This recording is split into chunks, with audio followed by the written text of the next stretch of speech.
tugatera tumeze nk'amadubu afande we ibyo byarabaye icyababaje n'ukutaruhari. Umugoroba mwiza kuri mwese bakunzi batuzarutsinda TV, tubahaye mwiro abandi mwaramutse bitewe na muherereye ku migabane itandukanye. Twizere ko mumeze neza mwese mudemba kwa natwe mu kutubategura umunsi kundi. Tukomeje gushimira abakomeje gukora subscribe nawe utarayikora yikore kugira ngo tukaducukura mu kutubategura umunsi kundi. Rero uyu munsi twabazane umutumirwa turi buze kuganira nawe, umwe mu baturage bo ku Ndondo atubwira uko byifashe ukurikirana amakuru cyane yo ku Ndondo, kuko avugana n'abari muhira 5 kuri 5 bagenda bamubwira uko byifashe. Nyuma yaho Uvira ivuyemo leta ya Kinshasa igakomeza kugaba ibitero byinshi mu bice bya Mitamba n'undi mugambi wo gushakisha kwigarura biriya bice, ariko n'ubundi Amadou akaba akomeje kugenda neza ku mirongo rugamba. Rero twamwifatisha kugira ngo abe yatubwira uko byifashe. Intambara imaze nk'iminsi 3 yaje kuba 4, ibitero bya leta ya Kinshasa bikomeje kuza bigaba n'ubundi ku baturage batuye mu bice byo ku Ndondo. Rero uyu mutumirwa twabazaniye aje aduheza ishusho uko byifashe kuri umunsi wa none, uko bimeze, uko byatangije ndetse naho bigereye. Naho leta ya Kinshasa leta ya Gitega umugambi wabo barawukomeje n'ubundi gukomeza guhungabanya umutekano, ariko bazatsindwa kuko Amadou akomeje kugenda abihagaramo neza ku mirongo rugamba umunsi ku wundi, akomeza n'undi kugwanya ikwarisha leta ya Kinshasa. Rero umutumirwa wacu tuguhaye ikaze. Yego murakoze cyane bwana munyamakuru. Yego mwegere mwisange kuri Tuzarutsinda TV. Yego murakoze cyane, kadusuhuze n'abadukurikirana. Tunabadarikira gukora subscribe, share, like, comment, batanga ibitekerezo kuri Tuzarutsinda TV. Urakoze cyane mutumirwa. Sinijya mbere ubundi twakoranye n'ikindi kiganiro, wewe uruwa hano kuri Tuzarutsinda TV. Rero twashatse ngo twakwifatisha muzo kuri tumaze iminsi twumva amakuru iminsi bayinkine cyangwa se 3 umutekano ukomeje kuzamba muri abice by'iwanyu byo ku Ndondo za Mitamba, ubwo leta ya Kinshasa n'ubundi ikomeje umugambi wo gukomeza guhungabanya umutekano.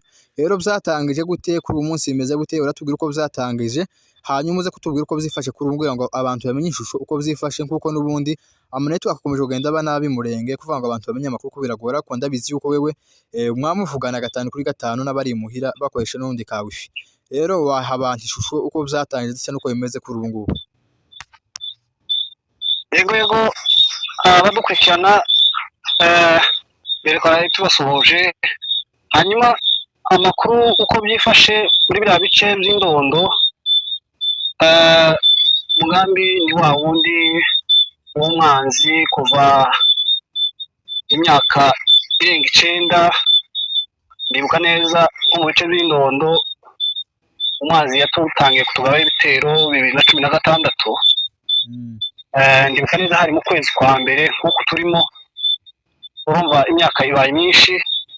Ibikorwa byabo bikomeza kugenda bifata n'intera, ubwo byakomeje bigera naho inyura mu zindi coalition birimo ingabo z'u Burundi, FDLR ndetse na Wazalendo. Izi baje kwita akazina ariko zari zisanzwe ari za mayimayi, baza kuziha izina ry'abapatriote naho aribo bicanye. Ariko uko bimeze kuva ejo bundi ingabo za AFC M23 ndetse na MRDP zava mu bice bya Uvira,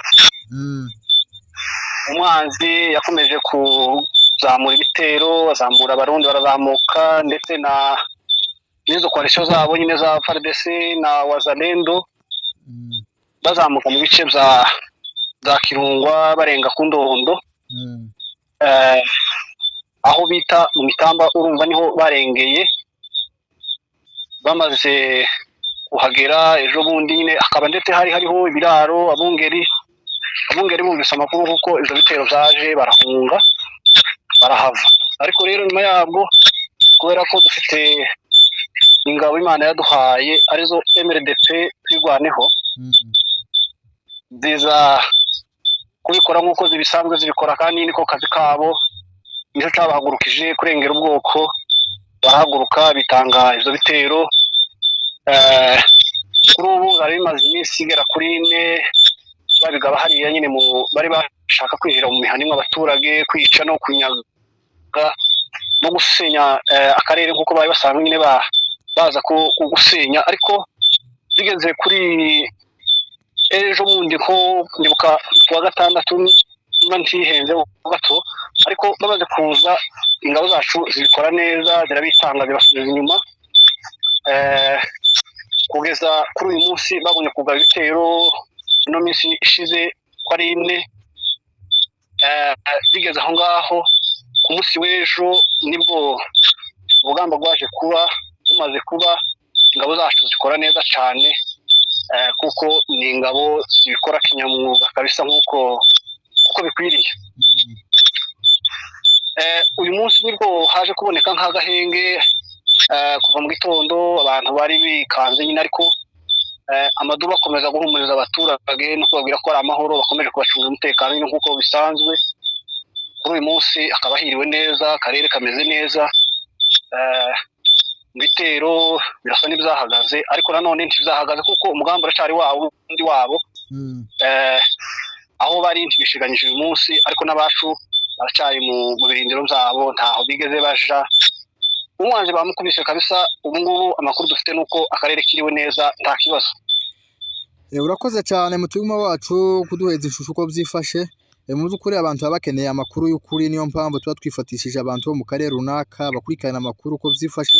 Utubwiye ko ibitero byatangije n'iposho ndetse kugeza kuri ubu ngubu bikaba bikomeje. N'ubundi coalition leta ya Kinshasa ikomeje umugambi wo gukomeza kurasa kuri twigwaneho, nkuko bagabye ibitero kenshi ndi bashakisha gufata ino misozi.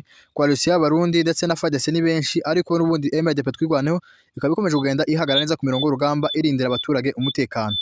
Rero turashima Imana yuko habonetse imbaraga zo gusubiza ibitero.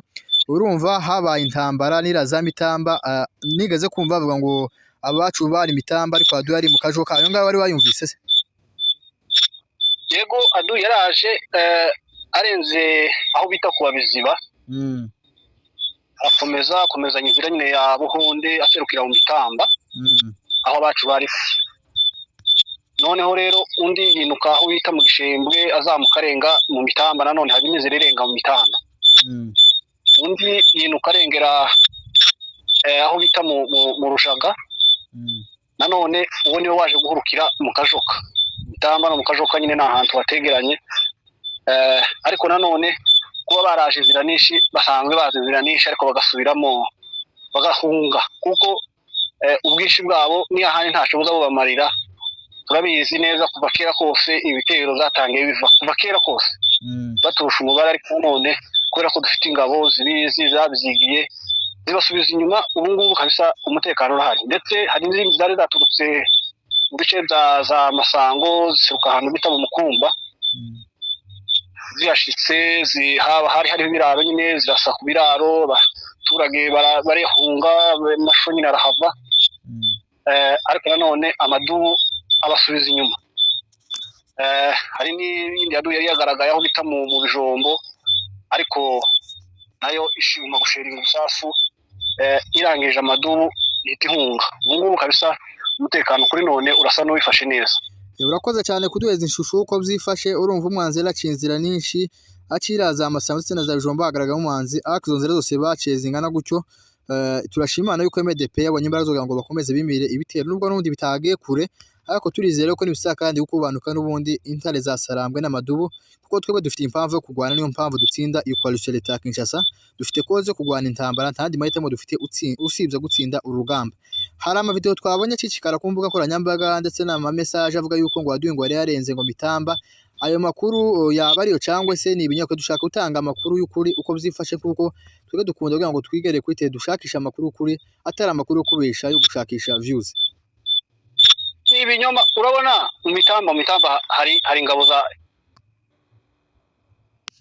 na M23, aribo urabona kuvuga ngo Adu arenga mu mitamba se arakura abacu, izo mbaraga ntazo yabona, ntazo afite.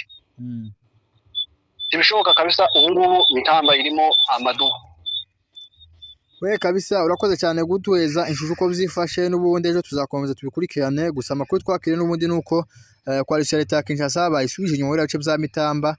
nubwo n'ubundi batakomeje kubakurikirana muri amashamba yaba ariko icyizere twabahiza nuko bamusubije inyuma kandi nasa no kugaruka n'ubundi azakwitwa n'amadubu n'intere za Sarangwa bakomeje kugenda bikora neza. Rero turagushimiye ku mwanya waduhaye kandi n'ubundi tuzokorana ibiganiro byinshi kuko ukomeje kugenda ukurikirana amakuru bya hafi cyane iyo misozi miremire dutanga ukuri ko byifashe.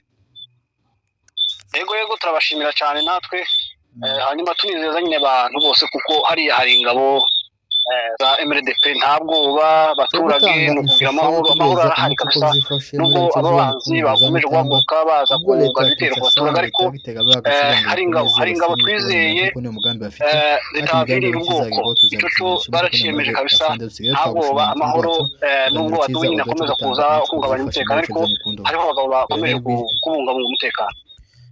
Rero turagushimiye cyane ku makuru duhaye ndetse n'ikiganiro duhaye cyiza cyo gutanga inshusho yo kuduheza umuco uko byifashe muri abice by'iwanyu ku ndondo za Mitamba ubwo leta ya Kinshasa na leta ya Gitega bagutse kugira ngo bakomeze basenye ubukubanyamure kuko niyo mugambi bafite ariko imigambi y'abantizagirwa tuzarutsinza nishimo kuko niyo murage afande dusigaye twagushimiye umutima wacu ikiganiro cyiza waduhaye cyo gutanga umuco uko byifashe muri abice by'iwanyu ku ndondo biranyari bwinshi.